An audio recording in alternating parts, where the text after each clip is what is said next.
Hello मेरे प्यारे नन्हे दोस्तों, कैसे हैं आप सब। सबसे पहले मेरे प्यारे नन्हे दोस्तों का बहुत बहुत धन्यवाद मेरी कहानियाँ सुनने, लाइक, शेयर और सब्सक्राइब करने के लिए। बच्चों, आज जो कहानी मैं आपके लिए लेकर आई हूँ वो सिंहासन बत्तीसी की 18वीं पुतली तारामती की कहानी है। तो ये कहानी शुरू करते हैं। राजा विक्रमादित्य की गुणग्राहिता का कोई जवाब नहीं था। वे विद्वानों तथा कलाकारों को बहुत सम्मान देते थे। उनके दरबार में एक से बढ़कर एक विद्वान तथा कलाकार मौजूद थे। फिर भी अन्य राज्यों से भी योग्य व्यक्ति आकर उनसे अपनी योग्यता के अनुरूप आदर और पारितोषिक प्राप्त करते थे। एक दिन विक्रम के दरबार में दक्षिण भारत के किसी राज्य से एक विद्वान आए और उन्होंने कहा कि विश्वासघात विश्व का सबसे नीच कर्म है।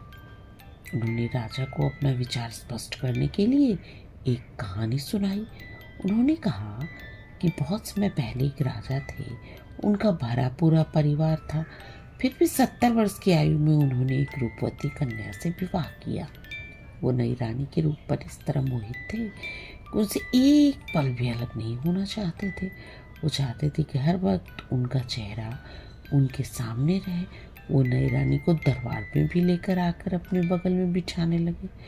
उनके सामने कोई तो कुछ कहने का साहस नहीं करता, मगर उनके पीठ पीछे सब उनका उपहास उड़ाते थे।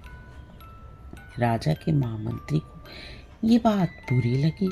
उन्होंने एकांत में राजा से कहा कि सब उनकी इस बात की आलोचना करते हैं। अगर वो हर पल नई रानी का चेहरा देखना चाहते हैं तो उनकी अच्छी सी तस्वीर बनाकर राज सिंहासन के सामने रखवा दें। चूंकि इस राज्य में राजा के अकेले बैठने की परंपरा रही है, इसलिए उनका रानी को दरबार में अपने साथ लाना अशोभनीय है। महामंत्री राजा का युवकाल से ही दोस्त थे और राजा उनकी हर बात को गंभीरता पूर्वक लेते थे। उन्होंने महामंत्री से किसी अच्छे चित्रकार को छोटी रानी का चित्र बनाने का काम सौंपने को कहा।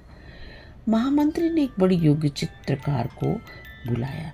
चित्रकार ने रानी का चित्र बनाना शुरू किया। जब चित्र बनकर राज दरबार आया तो हर कोई चित्रकार का प्रशंसक हो गया। बारीक से बारीक चीज को भी चित्रकार ने उस चित्र में उतार दिया था। चित्र ऐसा जीवंत जान पड़ता था मानी छोटी रानी किसी भी क्षण बोल पड़ेंगी। राजा को भी चित्र बहुत पसंद आया। तभी उनकी नज़र चित्रकार द्वारा बनाई गई एक ऐसी जगह की तिल पे गई जो दिखता नहीं था, जिस पर चित्रकार ने बड़ी सफाई से वो तिल दिखाया था। राजा को बहुत गुस्सा आया। उन्होंने चित्रकार से सच्चाई बताने को कहा। चित्रकार ने पूरी शालीनता के साथ बताया कि उसे प्रकृति ने सूक्ष्म दृष्टि दी है, जिससे उसे छिपी हुई बातें पता चल जाती हैं। तिल उसी का प्रमाण है और उसने तिल को खूबसूरती बढ़ाने के लिए दिखाने की कोशिश की है। राजा को उसकी बात का जरा भी विश्वास नहीं हुआ। उसने जल्लादों को बुलाकर तत्काल घने जंगल में ले जाकर उसकी गर्दन उड़ा देने का हुक्म दिया तथा कहा कि उसकी आंखें निकाल कर दरबार में उसके सामने पेश करे। महामंत्री को पता था कि चित्रकार की बातें सच है। उसने रास्ते में उन जल्लादों को धन देकर चित्रकार को मुक्त करवा लिया और हिरण को मारकर उसकी आंखें निकालकर राजा को भिजवा दिया। राजा को विश्वास हो गया कि चित्रकार को खत्म कर दिया गया है। चित्रकार को लेकर महामंत्री अपने भवन में आए तथा चित्रकार वेश बदलकर उन्हीं के साथ रहने लगा। कुछ दिनों बाद राजा का पुत्र शिकार खेलने गया तो एक शेर उसके पीछे पड़ गया। राजकुमार जान बचाने के लिए एक पेड़ पर चढ़ गया। तभी उसकी नज़र पेड़ पर पहले से मौजूद एक भालू पर पड़ी। भालू से जब वह भयभीत हुआ तो भालू ने उसे निश्चिंत रहने को कहा। भालू ने कहा कि वह भी उसी की तरफ शेर से डरकर पेड़ पर चढ़कर बैठा हुआ है और शेर के जाने की प्रतीक्षा कर रहा है। शेर भूखा था और उन दोनों पर आंख जमाकर उस पेड़ के नीचे बैठा था। राजकुमार को बैठे बैठे नींद आने लगी और जगह रहना मुश्किल दिख पड़ा। भालू ने उन्हें बुलाकर घनी शाखा पर आराम करने को कहा और कहा कि तुम आराम से सो जाओ और वो जाकर रखवाली करेगा। जब राजकुमार की नींद पूरी हो जाएगी तो भालू आराम करेगा और राजकुमार उसकी रखवाली करेंगे। जब भालू रखवाली करने लगा और राजकुमार सो गए तो शेर ने भालू को फुसलाने की कोशिश की। उसने कहा कि वो और भालू वन्य प्राणी हैं, इसलिए दोनों को एक दूसरे का भला सोचना चाहिए। मनुष्य कभी भी वन्य प्राणियों का दोस्त नहीं हो सकता। उसने भालू से राजकुमार को गिरा देने को कहा जिससे कि वह उसे अपना ग्रास बना सके, मगर भालू ने उसकी बात नहीं मानी तथा कहा कि वो विश्वासघात नहीं कर सकता। शेर मन महसूस कर रह गया। 4 घंटे की नींद पूरी करने के बाद जब राजकुमार जागा तो भालू की बारी आई और वो सो गया। शेर ने अब राजकुमार को फुसलाने की कोशिश की।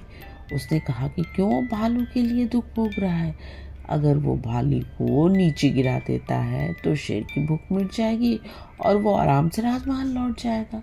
राजकुमार उसकी बातों में आ गया। उसने धक्का देकर भालू को गिराने की कोशिश की, मगर भालू न जाने कैसे जाग गया। राजकुमार को विश्वासघाती कहकर खूब धिक्कारा।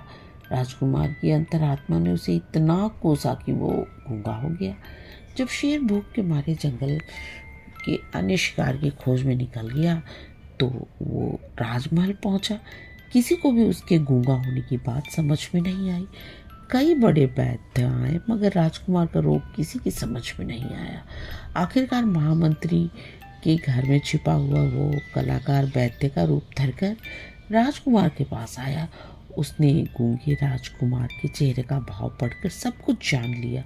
उसने राजकुमार को संकेत की भाषा में पूछा कि क्या वो आत्मग्लानि से पीड़ित होकर अपनी वाणी खो चुका है। तो राजकुमार फूट फूट कर रोने लगा। रोने से उस पर मनोवैज्ञानिक असर पड़ा और उसकी खोई वाणी लौट आई। राजा को बड़ा आश्चर्य हुआ कि उसने राजकुमार के चेहरे को देखकर सच्चाई कैसे जान ली। चित्रकार ने जवाब दिया कि जिस तरह कलाकार ने उनकी रानी का दिल देख लिया था उसी तरह उसने इस बात को भी जान लिया।